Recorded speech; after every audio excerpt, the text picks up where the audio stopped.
કુખ્યાત અને 1.5 લાખના ઇનામી બદમાશ સોલેસિંગ જોનપુરવાળા કે જે ખંડણી તથા હત્યાની કોશિશ સહિત 5 ગુનામાં વોન્ટેડ હોય તેને 2 પિસ્તોલ અને જીવતા કાટી સાથે સુરત ક્રાઇમ બ્રાન્ચે ઝડપી પાડ્યો હતો. સુરત પોલીસ કમિશનર અનુપમસિંહ ગેહલોત અને અધિક પોલીસ કમિશનરની સૂચનાને લઈ શહેર વિસ્તારમાં અનિચ્છનીય બનાવ ન બને અને કાયદો વ્યવસ્થાની સ્થિતિ જાળવી રાખવા અને ગુનેગાર પર વોચ રાખવા આપેલી સૂચનાને લઈ ક્રાઇમ બ્રાન્ચની વિવિધ ટીમો પેટ્રોલિંગમાં હતી ત્યારે એન્ટી ઓર્ગેનાઇઝડ સ્કોડની ટીમે બાતમીના આધારે ખટોદરા ગોકુલનગરની બાજુમાંથી કુખ્યાત આરોપી એવા 1.5 લાખના ઇનામી તથા ખંડણી અને હત્યાની કોશિશના 5 ગુનામાં વોન્ટેડ સોલેસિંગ જોનપુરવાળાને 2 પિસ્તોલ અને જીવતા કાટી સાથે ઝડપી પાડી તેનો કબજો યુપી પોલીસને સોંપવાની તજવીજ હાથ ધરી હતી. અને ક્રાઇમ બ્રાન્ચની જે એન્ટી ઓર્ગેનાઇઝ સ્ક્વોડ છે એના પોલીસ ઇન્સ્પેક્ટર સબ ઇન્સ્પેક્ટરને એક ચોક્કસ બાતમી એ હકીકત આધારે એક આરોપી જેનું નામ આનંદસિંહ ઉર્ફે સોલેસિંગ ઉર્ફે સચિનસિંહ અશોકસિંહ ઠાકુર, આ વ્યક્તિ પોતે જોનપુરનો છે, એની ધરપકડ કરવામાં આવી છે. આનંદસિંહના કબજામાંથી 2 પિસ્ટલ અને 6 જીવતા રાઉન્ડ મળેલા છે. આનંદસિંહની વધુ પૂછપરછ કરતા આ આનંદસિંહ એ જોનપુરની સોલે ગેંગનો મુખ્ય આરોપી છે.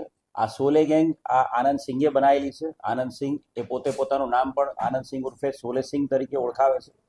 અને આ સોલેસિંહ જે છે આનંદસિંહ એ અલગ અલગ 5 જેટલા ગુનાઓમાં ઉત્તર પ્રદેશના જોનપુરમાં અને ઉત્તર પ્રદેશના જોનપુરની સાથે સાથે જે પ્રતાપગઢ છે એ પ્રતાપગઢ જિલ્લામાં પણ વોન્ટેડ છે. આ સોલેસિંહ છે એ ઉત્તર પ્રદેશના જોનપુર વિસ્તારનો સૌથી મોટો બાહુબલી બનવા માટેનો પ્રયત્ન છેલ્લા 10 વર્ષથી કરી રહ્યો છે. અને એ અનુસંધાને એણે ઉત્તર પ્રદેશના જોનપુર અને પ્રતાપગઢ વિસ્તારમાં પોતાના અલગ અલગ માણસો ઊભા કરેલા છે. અને આનંદસિંહે પોતાની સાથે વેપન રાખીને આખા જોનપુરના આખા પટ્ટામાં અલગ અલગ જે મોટા મોટા વેપારીઓ છે, બિલ્ડરો છે, મોટા જે પ્રતિષ્ઠિત વ્યક્તિઓ છે એને ટાર્ગેટ કરાવતો હતો અને એ પોતે એને ધમકી આપતો હતો અને પૈસા માંગતો હતો. અને ધમકી અને પૈસા માંગ્યા બાદ જો પૈસા ના આપવામાં આવે તો એની ઉપર ગોળીબાર કરાવતો હતો. ઉત્તર પ્રદેશના પ્રતાપગઢમાં એણે પોતે એ જે એના મિત્ર છે નીતેશ તિવારી, એના ભાઈ પર જ્યારે હુમલો થયો હતો ત્યારે 2025માં એણે પોતે સોનુ ઉપાધ્યાયની ઉપર ફાયરિંગ કરાવ્યું હતું અને એની પર 3 રાઉન્ડ ફાયર કરેલા હતા. સાથે સાથે જોનપુર બદલાપુરમાં પણ સેન્ટ ઝેવિયર સ્કૂલના પ્રિન્સિપલ જોસેફ એની ઉપર 3 મહિનાની અંદર 2 વખત એણે હુમલો કરાવ્યો હતો. બંને વખત એના સ્કૂલની બહાર એ પ્રિન્સિપલની ઉપર એણે ફાયરિંગ કરાવેલા હતા.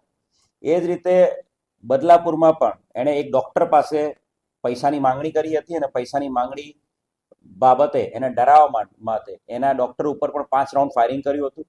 એની સાથે સાથે બક્સાની અંદર એક બેંક મેનેજર પાસે 2 લાખ રૂપિયાની માંગણી કરી હતી અને બેંક મેનેજર ઉપર પણ એણે ધમકી આપેલી હતી અને એને મારી નાખવાની, જાનથી મારી નાખવાની ધમકી આપી હતી. કુલ 5 જેટલા ગુનાઓમાં, જેમાંથી 4 અટેમ્પ્ટ ટુ મર્ડર છે અને 1 ધમકીનો ગુનો છે, એવા 5 જેટલા ગુનાઓમાં છેલ્લા લાંબા સમયથી આનંદસિંહ ઉર્ફે સોલેસિંહ, જે સોલે ગેંગનો મુખ્ય સૂત્રધાર છે, એ વોન્ટેડ હતો. અને એને પકડવા માટે અત્યાર સુધીમાં ઉત્તર પ્રદેશની પોલીસ પણ સુરતમાં 2-3 વખત મહેનત કરી ચૂકેલી છે. પરંતુ છેલ્લા ઘણા સમયથી ડીસીપી ક્રાઇમ બ્રાન્ચ રોઝિયા સાહેબના માર્ગદર્શન હેઠળ સમગ્ર ક્રાઇમ બ્રાન્ચની ટીમ આની અંદર એક્ટિવ હતી અને ચોક્કસ ટેકનિકલ ઇન્ટેલિજન્સ અને હ્યુમન ઇન્ટેલિજન્સ આધારે પલસાણા ખાતેથી આરોપીને પકડી પાડવામાં આવ્યો છે. આરોપીના ગુનાહિત ઇતિહાસની વાત કરીએ તો આરોપી વિરુદ્ધમાં 2018માં મર્ડરનો પણ એક ગુનો દાખલ થયેલો છે અને એની સાથે સાથે એની વિરુદ્ધમાં આર્મ્સ એક્ટના ગુનાઓ પણ ત્યાં જોનપુર અને બક્સામાં દાખલ થયેલા છે. ખૂબ મોટી સફળતા ઉત્તર પ્રદેશ જોનપુરના આ સોલે ગેંગના મુખ્ય સૂત્રધાર આનંદસિંહને પકડવામાં ક્રાઇમ બ્રાન્ચને મળી છે.